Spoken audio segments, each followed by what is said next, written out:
Bonjour à tous et à toutes. Aujourd'hui, mon chapitre préféré. Nous allons définir la souffrance, sa cause, la cause de la cause, la cause de la cause de la cause, etc. jusqu'à conclure sur un très beau paysage. Vous êtes prêts ? C'est parti. D'après Bouddha, la souffrance est produite par la séparation. La séparation est le produit final de l'attachement. Et il y a 4 types d'attachement. Numéro 1. L'attachement au désir, donc la dépendance. C'est ici intéressant de noter que Bouddha pense qu'on est attaché au fait de désirer et même pas à l'objet du désir. Ensuite, 2. L'attachement à l'identité, donc à ce qu'on considère comme étant partie intégrante de notre personnalité et nos possessions. 3.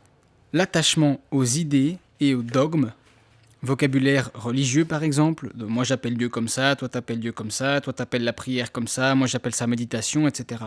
Ce qui est important pour Bouddha, c'est qu'on s'attache à la réalité, qu'on développe une attitude spirituelle plus que qu'on ne se batte pour comment est-ce qu'on appelle telle ou telle chose. Et 4, la cérémonie et les formes. Et donc de nouveau, ici c'est pareil, comment est-ce qu'on conçoit le mariage, la fête, etc. Ensuite, l'attachement est le produit de nos réactions qui nous amènent vers le plaisir ou le déplaisir et qui se répètent. Et là, on est de retour au chapitre 2 avec les processus mentaux. Pourquoi ? Les réactions sont la cause des sensations, qui sont-elles la cause des perceptions et qui sont-elles la cause de la conscience. À la porte de la conscience, il y a le contact avec le monde extérieur au travers de nos 5 sens.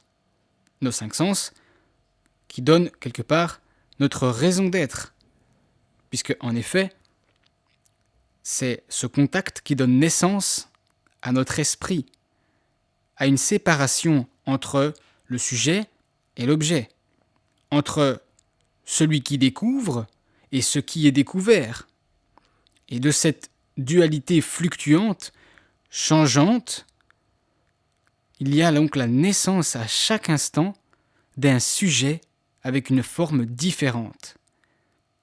Et si on se demande encore pourquoi ce flux de conscience, alors on retombe de nouveau sur la réaction.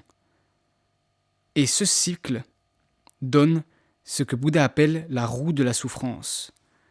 Et pourquoi est-ce que c'est une roue ? Pourquoi est-ce que ça tourne sans arrêt ? Eh bien, Bouddha dit à cause de l'ignorance. Car nous sommes ignorants à la fois du fait même que nous réagissons, qu'il s'agit bien d'une réaction, et à la fois de la véritable raison derrière notre réaction. Nous ne prenons pas le temps de connaître et reconnaître chaque jour notre impermanence, notre éphémérité.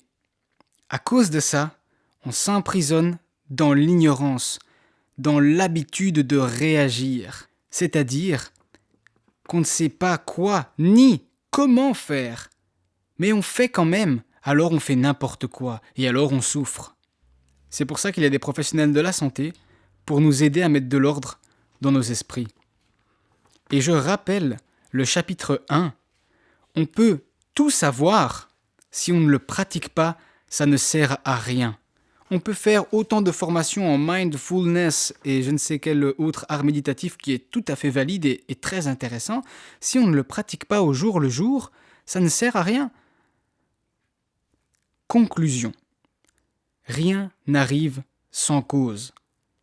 Réfléchissez, trouvez de l'aide et si vous faites disparaître les causes qui vous font souffrir, ainsi vous ferez disparaître les effets de ces causes qui vous font souffrir. Vivez heureux, sans malveillance, haine ou anxiété. Ok, on pourrait penser que c'est fini, mais en fait non. À partir de maintenant, on va voir comment aller mieux, meilleur et au-delà. Bouddha, évidemment, ne nous laisse pas avec cette simple constatation, il va nous aider et nous dire comment surmonter tous ces soucis.